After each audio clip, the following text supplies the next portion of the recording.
Hey guys, I just spoke for a business conference and we had so much feedback of people wanting to hear it again and dive deeper and pause and review that they asked that we would make it public. So we're gonna get unlocked from imposter syndrome, steward our souls in health. And so if you'll stay tuned, you'll get a lot of those keys from this business conference that I was speaking at. We want healthy leaders who create healthy culture. I've lived here since 2009, and I went to grad school in Virginia Beach and internship in Hawaii, and then came to Texas. I've been a business owner just had my 10-year anniversary as a clinical psychologist and leadership consultant, and so it is my joy and privilege. I just felt the lovely, wonderful businesswoman vibes when I came in, so thank you for your hospitality and graciousness.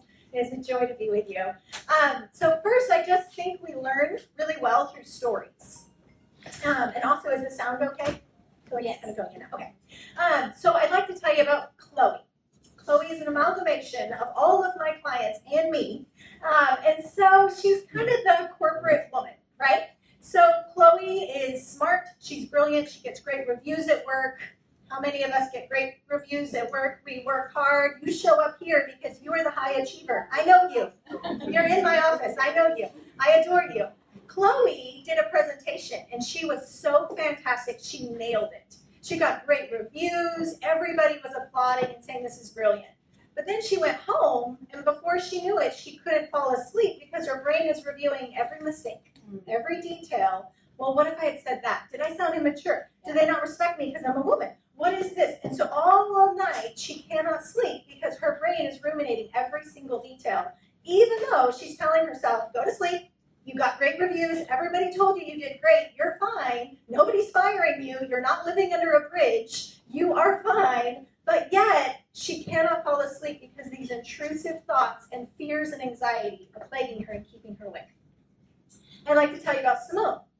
Simone is a small business owner, and she is visionary. She's good with her customers. She's really good at customer relations. But she has to meet with the bank, and she has to have really official loan meetings, documentation. She has to have everything ready, and she is starting to have panic attacks. She's driving her kids to school, soccer practice, and before she knows it, she's hyperventilating. She's like, okay, I'm smart, I know what I'm doing, and yet I feel like I shrink and my mind goes blank when I'm around certain kind of dominant personality types and people that I feel like I have to prove myself to. Anybody relate with Simone? Then there's Maria. Maria is in a large business, and she is really good at the fine detail and attention to detail. She knows exactly where the penny is. She knows exactly every fastidious detail in the handbook, but she feels like people don't really like her at work. So she goes to work, knows she's good at it, but she's just kind of self-conscious. She doesn't enjoy it because she feels like there's these little alliances and people are kind of treating her in a certain kind of way that makes her uncomfortable. So even though nobody's ever said anything or done anything, she's walking around with this feeling of not being accepted or liked or belonging. And so that's destroying how much joy she could have when she's an excellent businesswoman. So these are 3 examples of people that I see every day. Obviously, details have been changed, but this is me and this is you, and we all have this inner world where I know better, and yet it feels this way anyway. I would love to remove the mystery, the fear, the shame, the anxiety out of that you can start enjoying your inner world instead of struggling and working against yourself. Human nature, since we've been kids, is we pull ourselves up by our bootstraps, we use willpower, and we say, just stop it, right? Like a good Saturday Night Live therapist, just stop it, just stop. Just don't think that anymore. Stop feeling like that. Make it go away. And think of that like a really elaborate game of whack-a-mole. And you're like, stop feeling that. Don't do that. Don't go there. Don't spend that. Don't eat that. Don't. And your inner world is rebelling. So when you ignore things on the inside, it intensifies. So the next time you lower your guard, that reaction comes out even stronger and bigger next time. And it's like, oh, I'm broken. And in reality, I believe you're not broken. But instead of treating yourself like a bicycle where you just try to willpower and pedal harder against yourself, we need the keys to understand you've actually been made fantastic, brilliant, and there's a stewardship issue. There is an aspect of being parts of self, but you're actually supposed to have parts of you. So that inner dialogue where you're like, did I just chew with my mouth open? What does she think that I just said that? Oh my gosh, blah, blah, blah. Did I forget the oven on at home? That inner narrative is actually a different part of you. Instead of thinking at that as like an abstract wiring of your brain somewhere, most of my clients say, my broken brain or my ADHD brain. Instead of thinking that, your brain's actually just responding to your soul and your spirit, to your body, soul, spirit, and your soul has many committee members. And at birth, you'll see your child go from anger to content to giggly, and you'll see all these reactions come out of them, right? Same baby, one, and yet many facets. Just like you. Hopefully, you're very aggressive and competitive in the right setting at work, and you're not that way with your kids and your spouse, right? Hopefully, you're romantic with your partner and not with your coworkers. There is a place for all parts of self, and we want to keep those separate.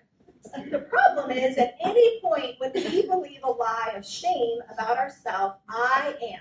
Any sentence that starts with I am is an identity statement. Right. And so when we say I am bad, stupid, not enough, the trigger of all this is it's also unconscious. So I didn't necessarily have to think I am not enough. I didn't even know that was a core belief of mine. Even though I'm a clinical psychologist, a leadership consultant, a business owner, I was still walking around every day with this unconscious belief, I am not enough. So what I would do, snack too much, right, comfort eat, I'd zone out in front of social media or TV. No, just me. Okay, that's fine. I'll be vulnerable. So we have these little vices we go to, or we ruminate and we think, like, what are they thinking about me? Am I competent? Do I know what I'm doing? So this inner narrative is not abstract. It's actually a literal part of you that is asking a question. And instead of just stop it, which silence, kids rebel, and some attention is better than no attention. We all know that from childhood, right? So instead of ignoring that part of you, we want to create space for an internal board meeting. And so just like a corporation, there's lots of different people. You don't want your janitor and your CEO, unless you're a small business owner, being the same person. You want different people doing your marketing, doing your finance. You want all of those to be separate people. And everybody has their strength, and they come to the table and they offer, here's where we are, here's our status report, here's where we can make improvements. But when any part of me believed, I'm bad, I'm dumb, I'm not enough, I'm a woman, so people treat me differently, any part of that, there's a literal part of your soul disconnected from the board meeting. This part of you now goes unconscious because it's too threatening to walk around with that feeling, because I need to get up and make breakfast and serve and love people and go to work and have a paycheck at the end of the day. So we have these brilliant defense mechanisms that just step in and say, no, I'm just not going to think about that. I'm just not going to go there. Yeah, I know I had that kind of childhood, but it doesn't affect me. That was a long time ago. So those parts of self that are still holding that for you, I picture like a Christ figure. Like that part of you fell on the grenade, and it has been holding the unconscious pain your entire life of that, 5-year-old moment of daddy not looking at you or feeling like your test wasn't as good as everybody else.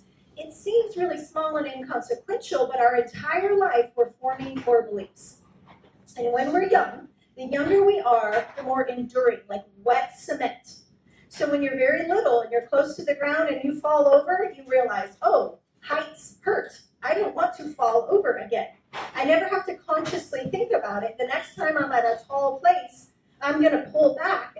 Even though I know I'm safe, I'm in an elevator, I'm not going to fall off this building, my body will automatically do that because that's classical conditioning, and it went to your reflex arc, which is the back of the brain, not the actual decision-making part of your brain.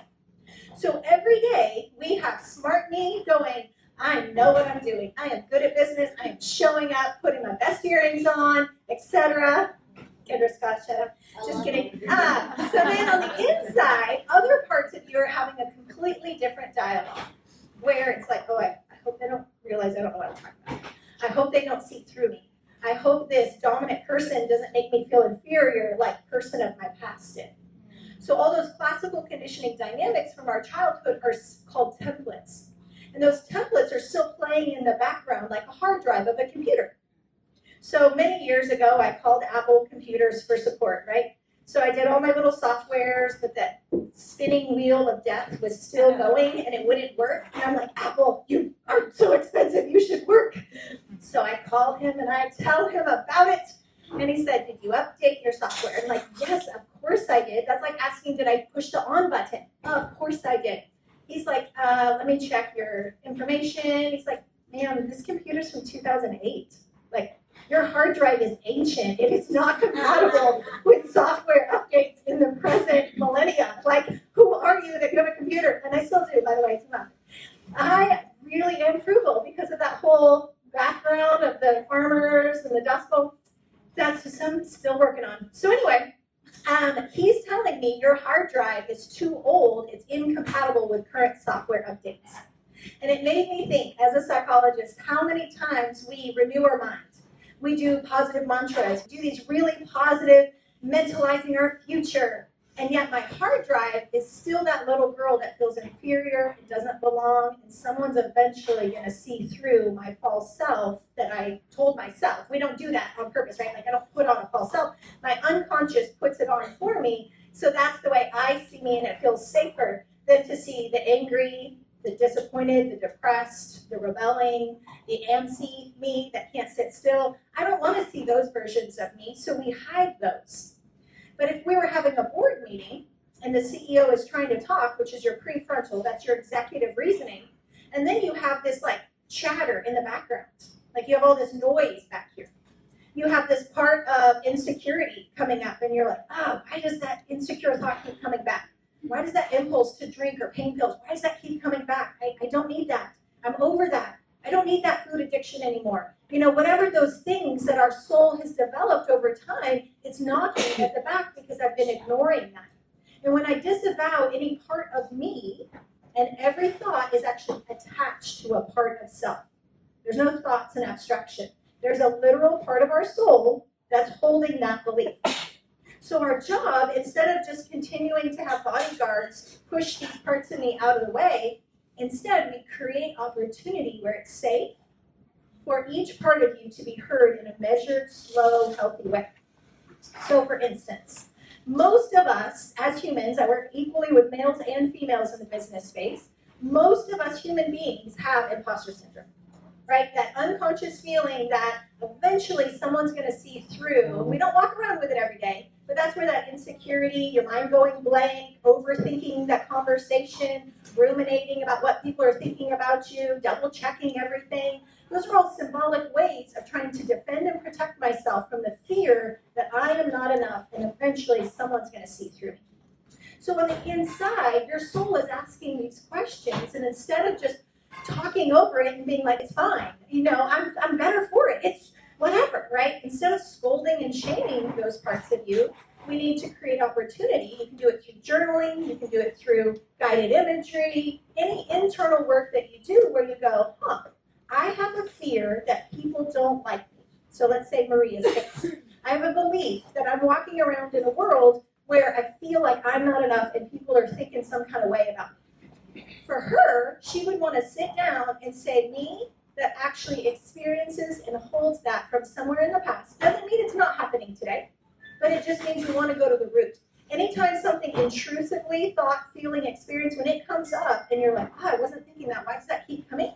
Think of that as a part of self, like a check engine light, like, hey, I have this thought, I have this feeling, hey, pay attention to me. And the more you ignore me, I'm going to get louder and more annoying, and I'm going to affect your sleep tomorrow. The more that happens, the more you can say, I would like to honor the part of me that even though I don't agree with it, even though I've already made sense and it's fine, right? I was telling this beautiful woman that my mom went to heaven not too long ago. And I'm like praying and believing for her to go, you know, to not go to heaven. I'm believing for that, right? And I went 6 solid months and I am good. I am starting more businesses, more leadership, podcasts. I'm doing more than ever. And I'm like, I know the stuff about grief. And I think in my own denial, that's not going to affect me because I know the things, right? So blissfully ignorant. So then 6 months later, all of a sudden, my friend's like, I just feel like we should really spend time talking about our hearts instead of doing work today. But no, we have a deadline. Let's work. I know this stuff. I'm a clinical psychologist. I know that I should do my grieving work, but I didn't want to, right? Because no matter how much you know the stuff, mechanisms. Just like on your hand, you have nerve endings that say, I don't want to touch hot things. At any point in your life, you touch something hot, you never have to think about it again. Your hand immediately jerks back when it thinks it's going to be touched by something hot. So, for yourself, pain is pain is pain. It doesn't matter if it's physical pain or emotional pain, thinking about that divorce or that breakup or that incident with your child. It doesn't matter what the pain is. Everything inside of you is geared to pull back from pain. And so when she asked me, well, no, I really feel strongly that we should talk about our hearts. Of course, I wasn't going to therapy to work on my grief. We need to talk about our hearts. And before I know it, in 5 minutes, I am bawling. And I'm wrestling with this inner part of, I know better. I know that my mom's in a better place. I know that God is good and it will turn for good. I know these things. And yet, here's my reality of what I'm feeling and experiencing. Now, if I rewind the past 6 months, well, I thought I was high achiever. Inside, I was pretty irritable and things were starting to really annoy me that didn't really normally annoy me. I'm kind of an easygoing person, but all of a sudden, it was just like everything was just kind of annoying and people were annoying. That's information.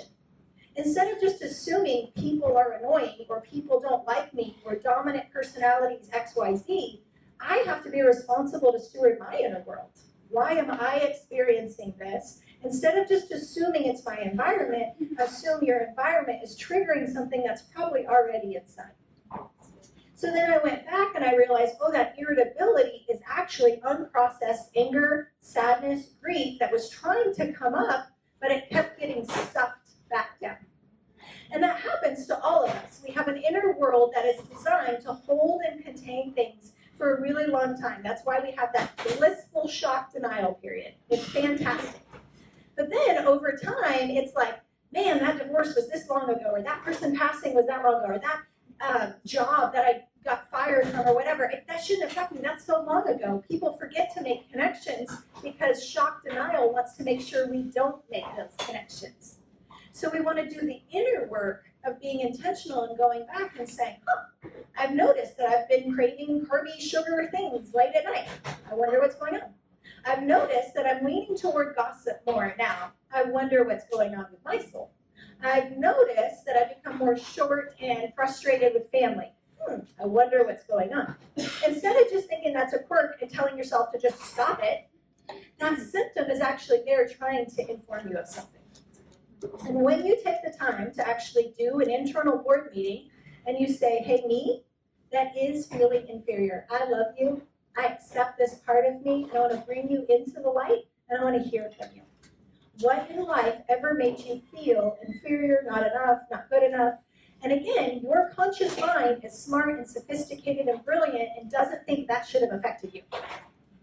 But for that part of your soul, at that age, and that time in your life, it did affect you.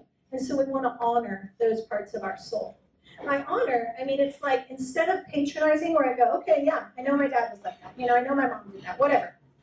But it's like getting down, getting low, and going slow with humility and curiosity, genuinely asking, hey, what's making you feel insecure?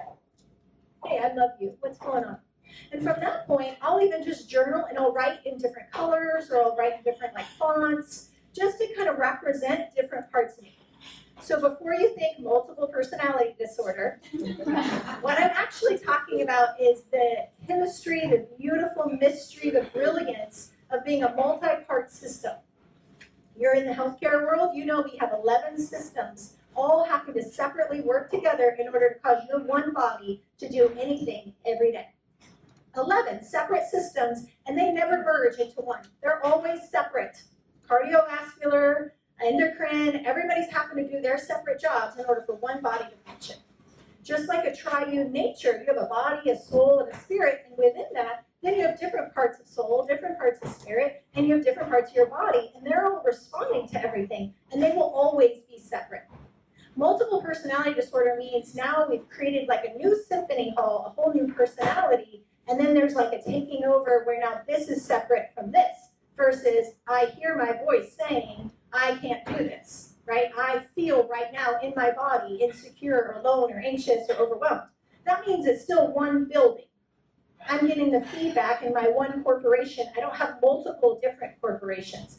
So we're not talking about multiple personality disorder or DID. We're just talking about the fluidity of, just like a really great corporation, you want every part of you to be valued and heard. Now that doesn't mean those parts of us get to take over control. So I have a lot of clients with, like, let's say tempers, really angry, and they're like, oh, I'm humiliated, I hate that I yell at my staff, I hate that I yell at my kids, I can't stand this about me, Dr. Crawford, fix it. I'm like, well, first of all, it's a very pejorative way to talk about a part of you. Yes, I agree that we don't want that behavior, but behavior is not identity. You are not an angry person. A part of your soul is feeling anger. And you know what anger is? A stage of grief, right? Anger is a stage of grief. So that means there's something probably in your life that was never acknowledged and validated and honored, that your soul got to properly grieve that.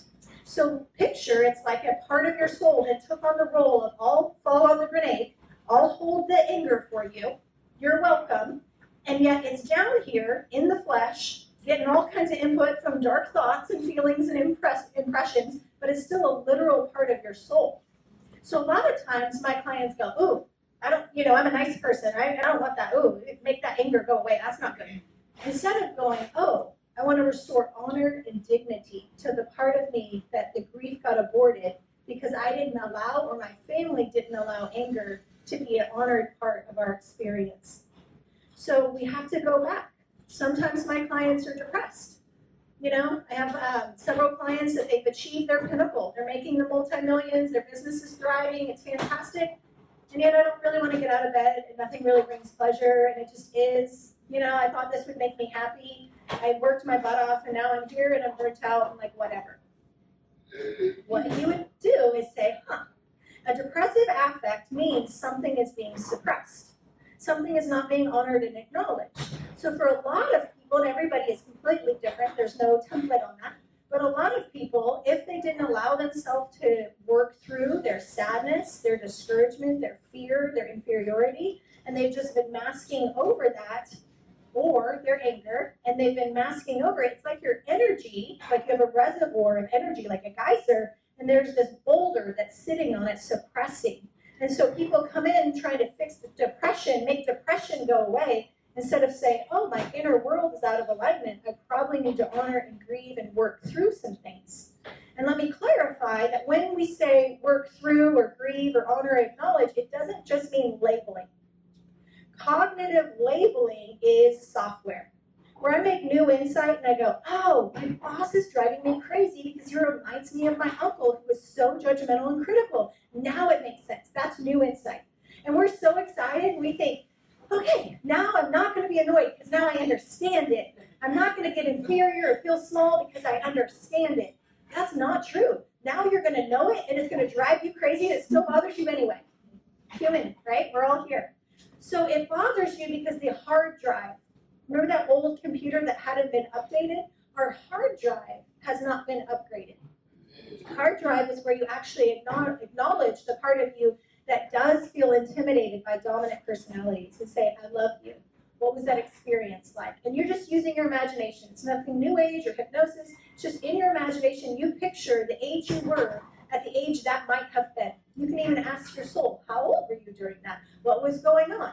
And your mind may be blank, so let me prepare you for that. That means your defense mechanisms are going, nope, that's not allowed here.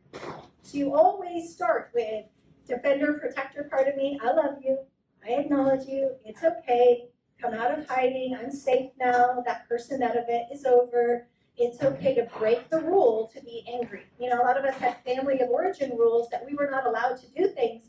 That template is still running on the inside, whether you're aware of it or not, just like gravity. I'm aware of gravity, the rules, without having to think about it consciously. So when you do an internal board meeting and you visualize, okay, me that's irritable, I love you. What are you feeling irritable about? And just like a crying baby, if you just tell them stop it, it probably isn't going to work so well. But if you say, hey, you hungry? You need a diaper change? You need to be hugged? You need a nap? What you're doing is you're attuning to the actual need, and then you're helping bring resolution. Once that happens, it actually deactivates your neurochemistry misalignment. So on the inside, if we're walking around every day feeling a little bit on edge, overwhelmed, it's too much, I can't do all this, but I'm trying to show up the best I can. There is stress inside of your body, whether you're aware of it or not. To your body, it's the same as running away from a bear. It doesn't know the difference between psychological threat and physiological threat. So your body is going, oh my gosh, oh my gosh, oh my gosh, oh my gosh. So it's releasing cortisol, the stress hormone. So then by 2 o'clock, we all need caffeine because our body's been working on overdrive and we have to self-medicate, get some energy back in us. And we have that lull in the middle of the day because our adrenal system has been working too hard because of unconscious thoughts that have been affecting our neurochemistry and our hormones. So my biggest plea to you, all women are on diets, right? If you want to lose any abdomen weight that we all carry, probably I need to deal with some of my cortisol. Now, that's not the only thing, obviously, but it would be a good idea to say, I wonder if there's a stress part of me. I acknowledge the part of me that feels anxious, overwhelmed, insecure. I love this part of me, and I bring you conscious. It's okay. What are you feeling about? And then you can just write it out. Even though your brain will say, well, I shouldn't feel that way because these kids are a blessing. I asked God for them, and they're driving me crazy. But I shouldn't feel like that. No, it's okay to acknowledge that and say, I'm really feeling regret at marrying this person. Now, it doesn't mean I'm going to not be married to them, but it does mean that I have permission to acknowledge and validate, bring it conscious. Once that part of you is no longer a disgruntled employee who's causing havoc on the inside, and you acknowledge, now you can make prefrontal decisions of going, oh, I could go to marriage counseling. I could go to leadership consulting. I could go to family counseling. Now there's productive things. I'm actually addressing the real issue versus self-medicating it all day long and trying to run ahead of it and get another accomplishment or another degree or another raise and promotion, something else on the outside to make that feeling go away. Just like all these people I work with that they've achieved their pinnacle and yet they're empty because that thing was not actually what they were longing for. It was usually validation from a parent or somebody to say, you're enough, you've measured up, you've done enough, good job. When that doesn't come, the soul stays in a perpetual state of stress because an unmet need creates a longing. It's a disequilibrium to your system. And so now you're chasing after that, longing for it, and it puts your soul in a place of stress.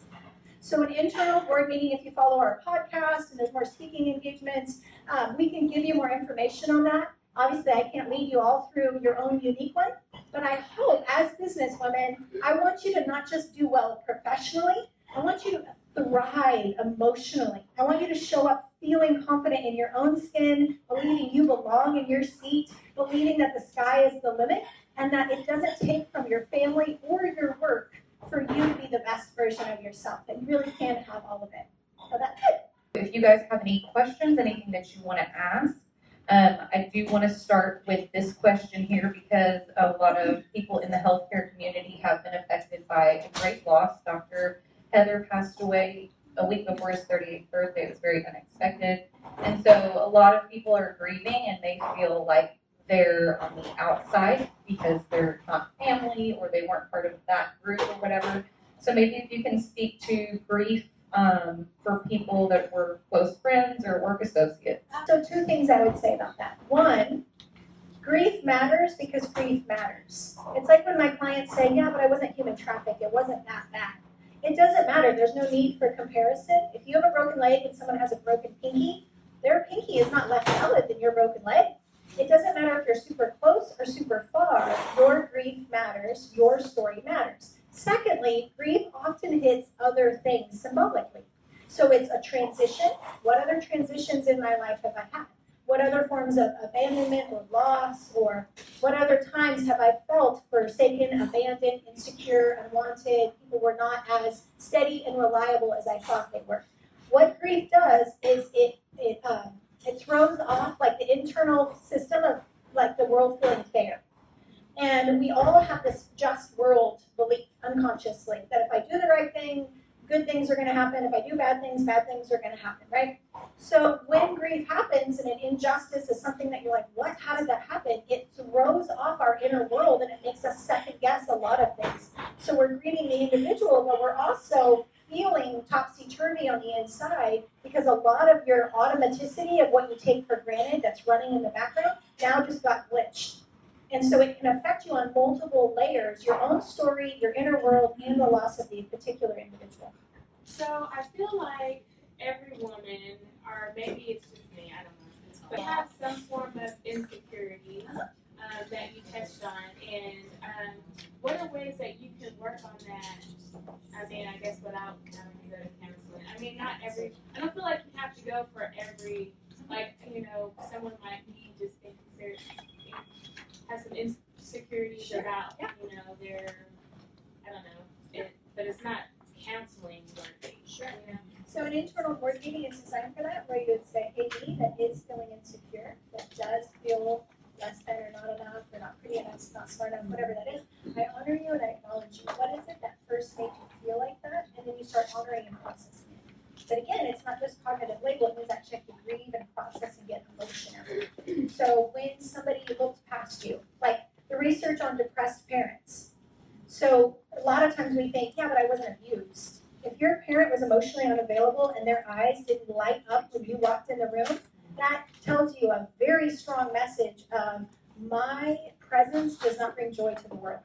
So something as small as that, nobody had to hit me or say anything mean, them just being preoccupied or staring at TV instead of looking at you, that would be a very easy way for your soul to develop a core belief, I am not enough, I don't bring joy, so I've got to work harder and get your attention and make sure that I'm in front of you so that you finally see me. Or learn helplessness, which is the belief, no matter what I do, it's not going to change, and that's the depressive posture.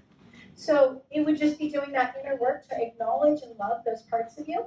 And then again, you always have to talk with the defense mechanism part of you. Defender is not like a brick and mortar wall. That means it's a literal part of you that's whole role is to say, nope, that's not a problem. I'm fine, I'm competent, I'm great, I know what I'm doing. Yep, this feeling keeps coming back. That means I have an internal war, right? A house divided against itself can't stand. So there's two or more parts of me that are at odds against each other. So I would just write down the problem, write it down, and then just picture there's different parts of you. Some of my clients will draw like a circle, like a board meeting, and then they make little mini circles to represent the different parts of self. Like you have a go-getter part of you, and that part of you is here today, and she is showing up in her cutest outfit. You also have jammy you, that just wants nobody to talk to you, you want silence, you just want alone time, nobody to need or want anything from you. Those are different parts of self. You also have a very romantic flirty that wants to get up and get dressed up. But if at any point, any part of me believed a lie, an identity statement, now it's like there's a cloud, a core belief that's overshadowing my ability to step into something. So let's say you're going for a promotion. And sassy you know your stuff, but you walk in and there's something about that environment or those people, and a child part of you goes, oh my gosh, right? And so your mind goes blank, and you stutter over your words, and you feel insecure, like, what the, I know my stuff. And you look back going, how did that happen? You know, cast out that demon. Instead of going, oh, actually, there's a little girl part of me that felt intimidated and scared and overwhelmed, and it was anxious that somebody's going to see through that I don't actually know what I'm talking about, or they're going to overtalk me or overpower me or something. So any of those dynamics that create insecurity, there's something about it. So instead of just getting mad at myself, treating me like a bicycle, treat yourself like a Maserati that you just need the user manual. You need a fancy sports car user manual to go, oh, I'm not broken. My fundamental belief is I'm not broken. Shame is a lie. So now I need to do the inner work and find out what part of me is feeling like that instead of constantly trying to make it go away.